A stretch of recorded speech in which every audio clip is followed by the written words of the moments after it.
Moikka! Käydään seuraavaksi läpi, miten kannattaa rullata heti harjoituksen, esimerkiksi nyt lenkin jälkeen. Eli Santeri on just käynyt juoksulenkillä ja seuraavaksi rullataan jalat silleen, miten kannattaa palauttelevasti rullata jalat läpi heti harjoituksen jälkeen. Tärkeää on muistaa se, että nyt ei ole tarkoituksena avata mitään pahoja jumeja tai kiinnikkeitä tai hieroa triggerpisteitä. Ja tarkoituksena on palauttaa jalkoja ja palauttaa lihaksia. Eli kun lihaksessa on nestettä kertynyt sen treenin aikana, niin nyt yritetään saada niitä nesteitä liikkumaan. Ja jos siellä on se treenin aikana syntynyt vähän jotain kiinnikkeitä, kuona-ainekertymiä, niin niitä vähän yritetään saada sieltä pois, mutta ei mitään pahoja jumeja lähdetä avaamaan. Eli aloitetaan pohkeista. Santerin menee tuohon pohkerullosasentoon, toinen jalka sinne rullaalle, toinen rullan päälle. Tuodaan se nilkka sinne rullan päälle. Etsitään hyvä asento, rentoutunut asento ja lähdetään sieltä nilkalta kohti polvitaivetta hitaalla, pitkällä rullauksella. Ja laitetaan semmonen paine, että paine tuntuu, mutta ei satu.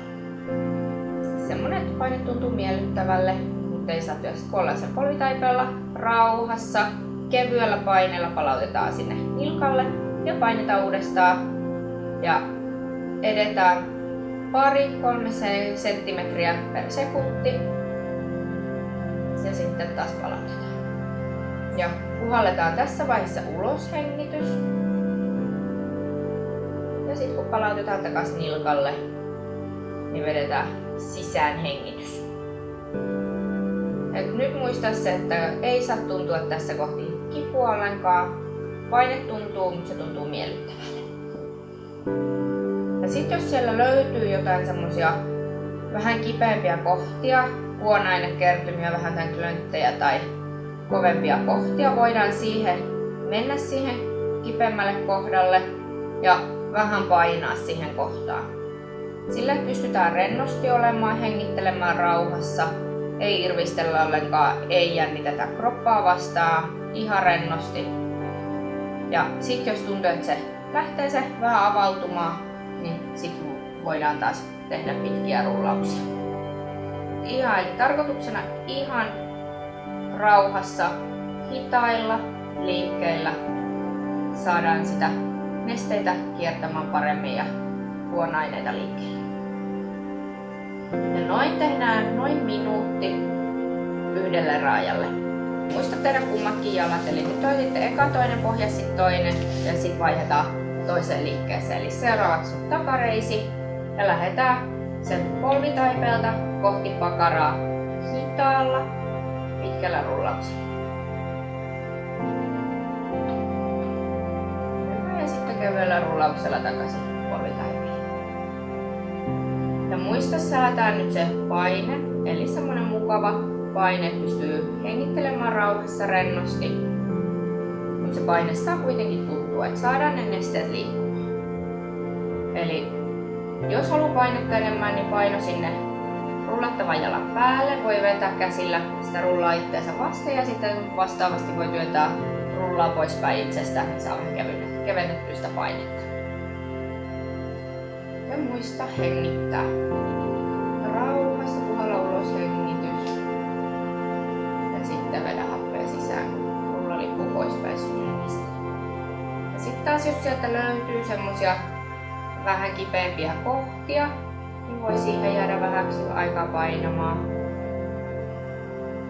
Kokeilla sieltä lähtee auki. Jos se tuntuu tosi kipeältä, aralta, niin silloin ei lähdetä availemaan sitä ollenkaan eikä painamaan tai muuta, vaan sitten jatketaan sitä pitkää rullausta. Ihan hetki vaan ja sitten taas muutama rullaus. Ja muista taas sitten molemmat puolet rullata. Mennään sitten seuraavaksi etureiden rullausasentoon. Eli sitten käännetään selkä sinne rullalle. Laitetaan kädet maahan, etureisi siihen rullan päälle ja jos haluaa, niin kyynärvarret sinne maahan. Ja sitten sieltä polven yläpuolelta kohti lonkan koukista ja pitkä rullaus hitaasti. Ja etureidet on yleensä aika arat, varsinkin just treenin ja lenkin jälkeen, niin muistaa laittaa sitten painetta enemmän sinne tukijalalle, jos tuntuu, että se paine on liian kova ja alkaa tuntumaan, että lihakset alkaa jännittää vastaan ja naama ei pysy peruslukemilla.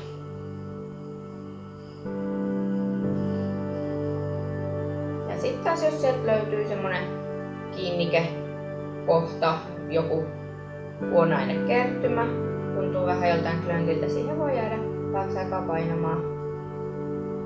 Laittaa sinne vähän painetta, hengitellä rauhassa.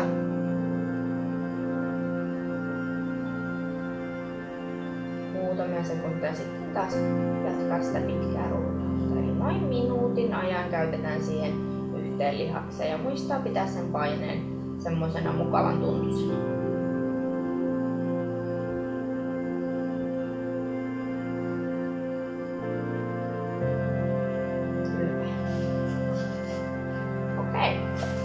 Sitten madalletaan rulla ja rullataan vielä pakarat, lonkan koukistajat ja sää. Hyvä. Seuraavaksi pakarat. Eli istutaan rulla eteen ja nostetaan sitten se pakara siihen rullan päälle. Istutaan rullan päällä. Etsitään hyvä asento, missä on tasapainoinen olla ja lähdetään rullaamaan rauhassa. Rauhallisella liikkeellä, pitkällä rullauksella pakara. Toisen käden voi pitää siellä tasapainottamassa ja tukemassa. Ja taas sitten hyvä asento, rauhoitutaan, hengitellään rauhassa.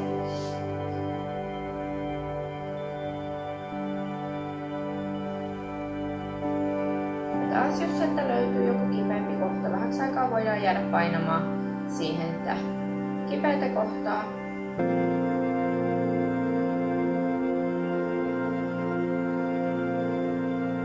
Hengitellä rauhassa, rentoutua. Ja sitten taas jatkaa sitä pitkää rullausta. Ja niitä ei tarvitse tehdä ollenkaan sitä paineen lisäämistä ja sitä pitoa siinä yhdessä kohdassa. Voi tehdä pelkästään niitä pitkiä rullauksia. Hyvä. Sitten käännetään toisinpäin ja tehdään lonkan koukistajat. Tullaan sinne rullan päälle, lonkan koukistaja suoraan siihen rullan päälle. Ja ihan pienellä liikkeellä rauhallisesti rullataan se lonkan koukistaja. Lonkan koukistajathan menee helposti nimenomaan juoksessa jumiin, niin lähdetään avaamaan sitä. Eli se auttaa lonkan koukistajat, kun on hyvässä kunnossa ja ne on auki, niin se auttaa sen hyvän juoksuasennonkin pitämiseen yllä. Ja jos se tuntuu, että se on kipeä se lonkan koukistaja, niin siihen voi jättää pelkästään sen paineen lisäyksen jättää paikoilleen. Se saattaa olla aika arka. Sitten hengitellään rauhassa ja rentoutua sinne rullan päälle.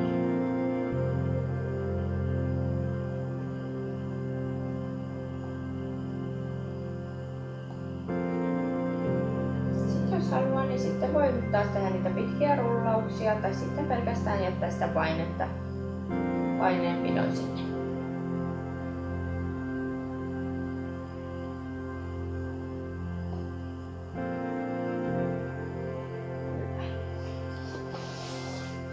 Okei, sitten viimeisenä sääret. Sääret tehdään nyt tästä kaulimisasennosta. Eli otetaan se rulla noista päädyistä kiinni ja lähdetään rullaamaan sitä säären ulko-osaa nyt ensin. Ja pitkällä hitaalla rullauksella. Eli nyt on helppo säädellä se paine sopivaksi käsillä.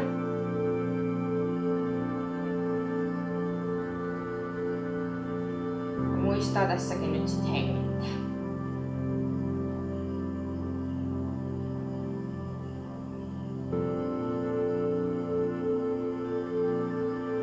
Tän samanhan pystyy tekemään, jos haluaa, myös sinne säären sisäosalle.